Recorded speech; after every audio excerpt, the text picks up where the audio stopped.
Well, it's Saturday the 10th of August, and this is episode 2418 of 301 Permanently Moved Online, a personal podcast 301 seconds in length, written, recorded, and edited by me, at thejaymo. I went home earlier this week, back to the chalk to see my parents. The weather was fine, so we went down the beach hut for a couple of hours. I don't think that there's a single place in England that I know better than those 6 feet of sand in front of a shed on Broadstairs beach.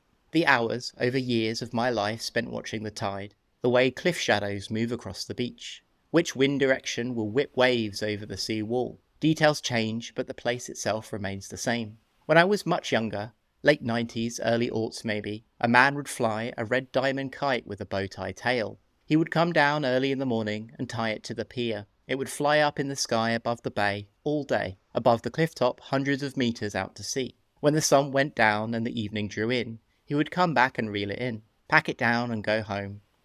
I don't know who he was, why he flew the kite, or whether he was even around during the day to see it soaring high, but it was an act of public kindness, an act that brought collective joy.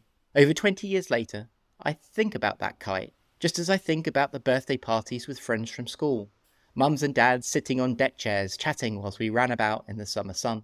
Later birthdays, like my 16th, my friend Steve sitting in the hut the whole time with a can of lager and a book. Pier jumping and Iron Maiden through a tinny portable speaker. Or the summer Mum entered our beach hut into the fancy dress competition at the water gala with a Little Mermaid theme. My cousins coloured paper starfish whilst Mum staple gunned green and blue paper seaweed to the doors. And then later that day, but before the judging, it poured down. As children and adults sheltered in the hut, the colour from the crepe paper began to run in the rain. My brother's blonde hair dyed green, mine and my cousin's backs a pale blue.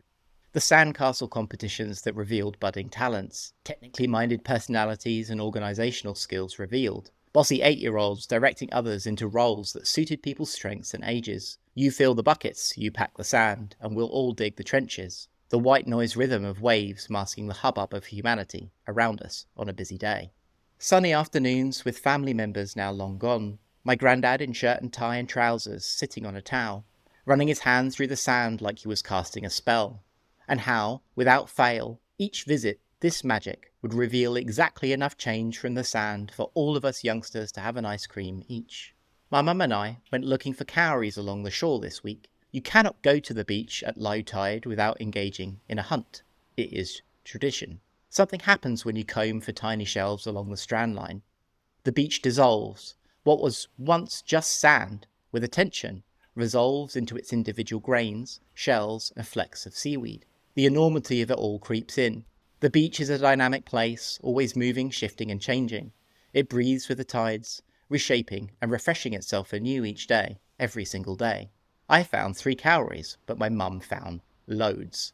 40 shells in the hut pot so far this season. Sitting in the blazing sunshine, I asked my dad if he remembered the days that we sat on wet spring mornings with heavy drizzle after my operation.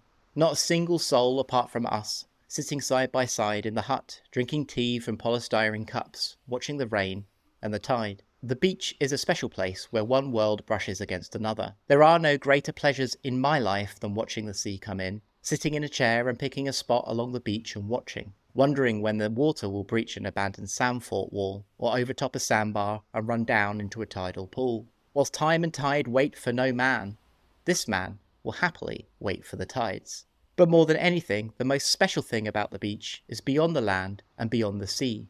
It's where the sky meets the stars, the horizon. It is hard to speak about this with people who grew up amidst city or hills, but I find a deep peace in the presence of that vast line. My eyes and mind rest upon it and relax. The edge of the world as far as the eye can see, a boundary between the knowable and the mysterious.